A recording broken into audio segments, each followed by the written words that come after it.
Bien, pues primeramente pues agradecer la oportunidad acá para lo que es el programa de Metrópolis de Canal 66, la oportunidad de entrevistar a un personaje, ¿verdad? En donde pues cuando vamos a Puebla, vemos toda la construcción que hubo durante los últimos casi 6 años, poquito más de 6 años, ¿verdad? Vemos que hubo un gran desarrollo, la ciudad cambió, vimos esos pasos a desnivel y realmente vimos una gran transformación. Y sobre todo, pues ver quién es la persona que está detrás de todo esto. Y nos es muy grato, pues, tener a Rafael Moreno Valle, ¿verdad? En donde, pues, vemos que aparte de todo tenemos un excelente currículo que ojalá cualquiera de los estados en toda la Unión Mexicana tuviera algo semejante para tener un candidato a cuando menos una gobernatura, ¿verdad? Y vemos con con gran interés el que pues una persona con tal preparación y sobre todo en diferentes mercados pues tenga aspiraciones, ¿verdad?, a ver un poco más allá de una gobernatura. Y primeramente pues preguntar los 3 principales retos así que tuvo el gobernador de Puebla durante su gestión. Bueno, Benjamín, creo que en primer término sin duda el financiero, porque el gobierno anterior al de un servidor triplicó la deuda pública, no llevó a cabo la reforma de pensiones, entonces teníamos ya una presión de gasto muy fuerte, teníamos un organismo operador de agua potable de la zona metropolitana con un déficit anual de 260 millones de pesos y también un sistema operador de carreteras de cuota que tenía una nómina muy inflada y que además se había bursatilizado y eso en condiciones leoninas. Entonces tuvimos que resolver el tema financiero, tuvimos que resolver los retos en materia educativa, porque estábamos en los últimos lugares de los indicadores, logramos reducir el analfabetismo en 33%, logramos pasar en cobertura educativa un incremento de 41% en educación superior, fuimos el estado que más avanzó en educación media superior del país y logramos en calidad educativa pasar del lugar 24 en matemáticas en la prueba enlace ahora planea al primer lugar nacional y del 23 en lenguaje y comunicación al segundo. Y el otro gran reto fue mantener la seguridad en el estado, porque alrededor de Puebla se encuentran 3 de los 5 estados más violentos del país, teniendo límites territoriales: Veracruz, Guerrero y Estado de México. Entonces construimos arcos de seguridad, construimos la Academia Ignacio Zaragoza, Academia de Policía, construimos también el C5, 6 C4 para poder brindar, capacitamos a los policías, dimos los incentivos, realmente fue todo un proceso para mantener a Puebla durante mi gestión como uno de los 10 estados más seguros del país, a pesar de las colindancias tan complicadas. Pues un trabajo importantísimo, y también resolvió el tema del transporte que estaba atorado por muchos años y que bien lo resolvieron. Bueno, ahí hicimos 2 líneas de la red urbana de transporte articulado. Así es. Básicamente el símil del Metrobús en la Ciudad de México. Exactamente. Hicimos ciclopistas, 73 kilómetros de ciclopistas y que se conectaran, es decir, un circuito que pudiera ir en bicicleta a una parte, ir en el Metrobús o en la red urbana de transporte articulado. Y en el tren construimos un tren en la zona metropolitana de Puebla a Cholula, que digamos es la zona conurbada a la capital del estado. Y algo importante, y tú lo entiendes bien, Mexicali fue una ciudad muy bien trazada, igual que Puebla. Obviamente Mexicali mucho más joven, 114 años, Puebla 485, pero digamos un trazo muy bien estructurado. Y sin embargo, después empiezan a crecer de manera desordenada. Hoy empieza a ver en Mexicali un crecimiento desordenado, como lo ves en Puebla y en todas las ciudades. Y es fundamental la planeación urbana, porque incluso desde el punto de vista de sustentabilidad, si empiezas a crecer para donde no hay agua, para donde no hay recursos naturales, si empiezas a crecer a costa de tus recursos naturales, hay enormes riesgos. Si empiezas a tener desarrollos en zonas que no son seguras, y todo eso va sucediendo, nosotros quisimos también recuperar la calidad de vida y el orden. Efectivamente, ya cuando se creció de manera desordenada es más difícil, porque ahí metes el distribuidor vial, metes el puente para tratar de darle fluidez. Cuando las calles estaban bien trazadas, todo era diferente. Es decir, si tú vas al centro de Puebla, pues está norte, sur, oriente, poniente, pares, nones, todo está perfectamente trazado. Sales de esa zona y se vuelve caótico, por eso nos costó mucho trabajo y pusimos mucho énfasis también en los parques. En primer término, en las áreas verdes, por un tema de combate al cambio climático, pero también desde una perspectiva de combate a la inseguridad, en términos de prevención del delito, de espacios recreativos, de espacios de convivencia familiar. Hay que fortalecer el tejido social. Y quiero decirte que en ese contexto también integramos los museos, entonces hicimos circuitos culturales, también la parte de los parques. Realmente, efectivamente se pudo dar una transformación en el estado de Puebla. Pues qué importante, ¿eh? Y vamos ya en el ámbito internacional. Pues sabemos que de alguna manera nuestro país, ¿verdad?, se divide en 5 áreas muy generales, ¿no? Lo que es el México del centro, el México del norte, el México del sur, el México de la frontera y el México del otro lado de la frontera. Y por otra parte tenemos aquel elefante invisible que está creciendo, que después del Tratado de Guadalupe ha crecido y ha crecido y ha crecido, y tanto que es más de 30 millones de connacionales, de mexicanos, están del otro lado de la frontera. Y por otra parte tenemos el famoso muro, ¿verdad? Y la pregunta va dirigida hacia esta hipótesis, ¿no?, del gobierno de Estados Unidos del querer poner un muro, ¿verdad?, con la filosofía de que los mexicanos no crucemos hacia el otro lado.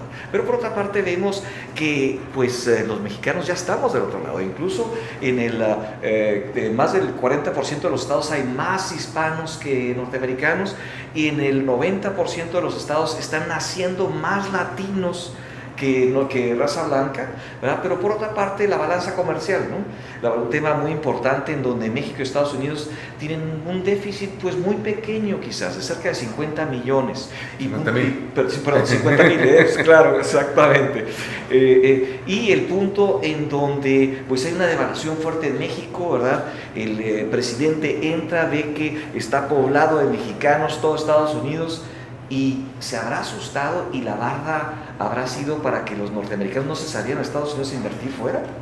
Pero yo creo que primero hay que hablar de la parte nacional, lo que comentabas. Desgraciadamente cada vez es mayor la brecha entre los estados del norte y los estados del sureste.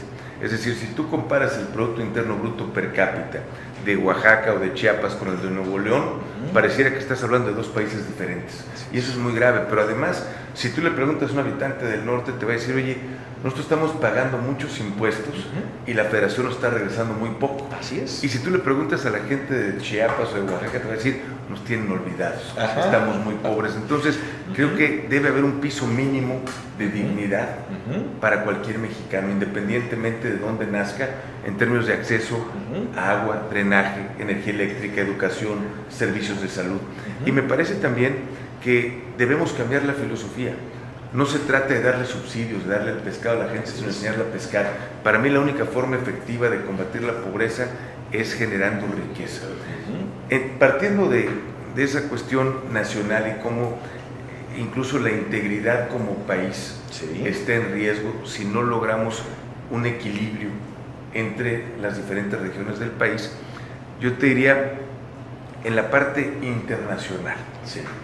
Efectivamente, la política de Trump es totalmente equivocada. Una de las fortalezas de Estados Unidos ha sido la migración. Trump es descendiente de migrantes, a diferencia de lo que sucedió en nuestro país, en donde durante la colonia hubo un mestizaje, hubo una mezcla de los españoles que llegaron a colonizar con las etnias que ya habitaban nuestro país. Ese es México.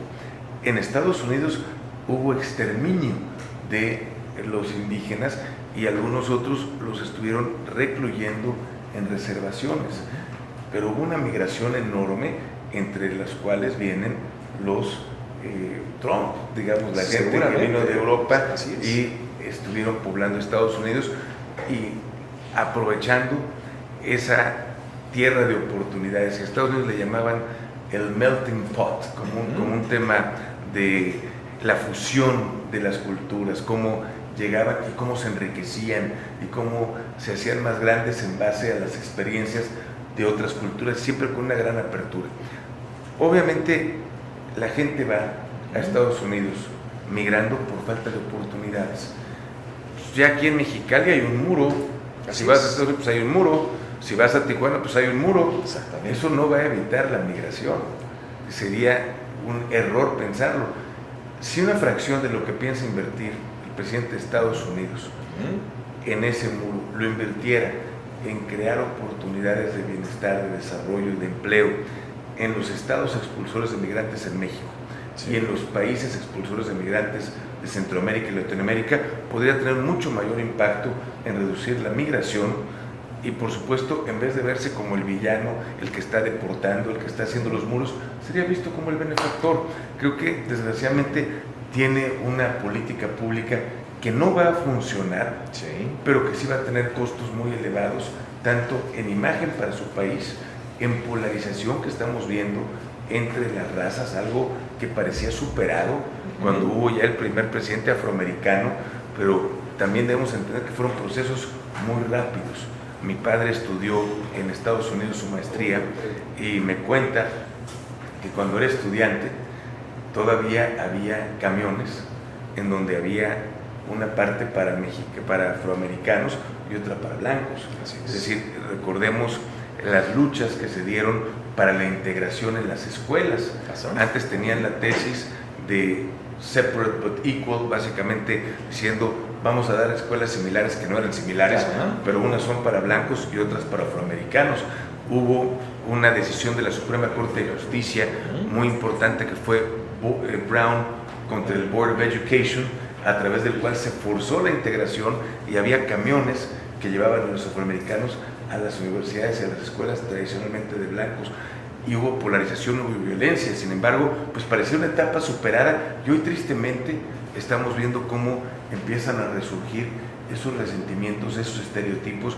Es algo que a nadie beneficia, y me parece también que no estamos entendiendo, ya lo comentabas, el déficit comercial importante de Estados Unidos no es con México, es con China. Así es. Entonces, si tú comparas los 386 mil millones de dólares de déficit comercial que tiene Estados Unidos con China, pues, obviamente ahí estaría la solución al problema. No quieren entrarle porque saben que son los principales tenedores de bonos y de instrumentos financieros del gobierno americano, y por eso a mí me parece fundamental el que hiciéramos una estrategia distinta, entendiendo que el libre comercio como región nos beneficia, que podemos lograr sinergias entre ambos países, que actualmente las empresas manufactureras americanas pues dependen en gran medida de componentes hechos en México, y que es precisamente esa fusión que existe, esa capacidad de trabajar de manera coordinada entre empresas mexicanas y americanas, las que nos hacen competitivos a ambos, que podríamos sustituir importaciones chinas si nos pusiéramos a trabajar de manera conjunta. Esas son cosas que a mí me quedan muy claras como economista, que podríamos con papel y pluma dar cuenta de lo que representaría en términos de atracción de inversiones para Estados Unidos y de atracción de inversiones y generación de empleos para México. Es un ganar lo que podríamos estar haciendo, y sin embargo hoy que hay incertidumbre, y ha sido muy delicado ver que el presidente de Estados Unidos saca un tweet un día, a los 2 días saca otro diciendo otra cosa, ya no sabes qué esperar, y eso afecta, eso tiene costos, porque un inversionista quiere certidumbre. Para venir a invertir en un proyecto en México, sobre todo en un proyecto manufacturero de largo plazo, pues obviamente quiere saber cuáles van a ser las reglas del juego, principalmente con el socio comercial más importante y con el vecino del norte. Creo que ante esta situación pues habrá que presionar para que cualquier definición que se vaya a tomar se haga pronto. Habrá que negociar con inteligencia, pero también con fortaleza. Pues muy interesantes comentarios, y sobre todo esta mezcla de lo que es una visión muy clara de lo que México necesita, y ese conocimiento sobre las diferentes materias pues que llevan a buen fin todo este tipo de proyectos. Y para nuestro público, ya para despedirnos, y primero pues agradecer la gran oportunidad, gracias a ti, Benjamín, de estar aquí con nosotros. Para nuestro público de Baja California y el norte de Sonora, ¿qué esperarían de Rafael Moreno Valle si llegara a la presidencia de la República? Bueno, pues yo te diría, Benjamín, que soy alguien que entiende lo que es la relación binacional porque viví 12 años en Estados Unidos. Entiendo la relevancia de las fronteras. Entiendo la afectación que se genera, por ejemplo, con el incremento del precio del combustible, que además obviamente impactó en la inflación, es decir, subieron los precios de todos los productos, pero no subieron los salarios. Entiendo adicionalmente cómo la migración afecta a las zonas fronterizas, porque no solo estás viendo una gran llegada de mexicanos de distintos estados que quieren cruzar a los Estados Unidos, que algunos se van quedando aquí, sino también llegan haitianos y llegan gente de Centroamérica y de América Latina y que están llegando a estados fronterizos y que eso genera una demanda enorme de servicios y estamos viendo cinturones de pobreza que están creciendo en las principales ciudades fronterizas y que obviamente se requiere un apoyo especial desde el gobierno de la República, que solo un gobierno estatal, un municipio no va a poder atender ese volumen de migrantes y que obviamente tendrías que evitar esa migración. Por ejemplo, yo cuando llegué al gobierno de Puebla, según datos del INEGI, mi estado era expulsor de migrantes y cuando entregué el gobierno, según datos del INEGI, era ahora receptor de migrantes, es decir, estaba llegando más gente a México, a Puebla, de la que iba a otros estados, a otros países. Si cada estado pudiera generar oportunidades para su gente, obviamente no tendrían que estar llegando a Baja California y por supuesto en la medida en que podamos tener una negociación más sensata con la Unión Americana, en donde puedas tener incluso una migración legal, regularizar a muchos de los que ya viven allá, pero también tener permisos como los tenemos con Canadá, que han funcionado desde hace décadas muy bien, los permisos para ir, por ejemplo, a las cosechas, y que la gente sería feliz de poder ir y regresar legalmente en avión, sin estar arriesgando la vida, con un permiso temporal, y regresan a casa ya con un ingreso. Es decir, creo que hay muchas fórmulas que podemos aplicar en esa negociación, pero yo sí entiendo la problemática y también entiendo la mentalidad y la visión americana. Tengo la experiencia política en México como diputado local, diputado federal, senador y gobernador.